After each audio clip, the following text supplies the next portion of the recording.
បងប្អូនហើយបងតាគេจะទៅឡើងដេកញ៉ាយនេះអូលាក់អូទីស្ទីប្រេមនំស្អាត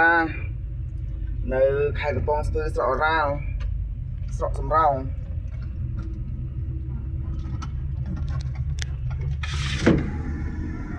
ស្អាតណាស់បងប្អូន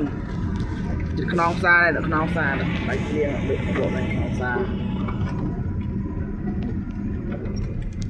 បងប្អូនចង់លេងខ្នងផ្សារអាចទៅខ្ញុំបាននេះ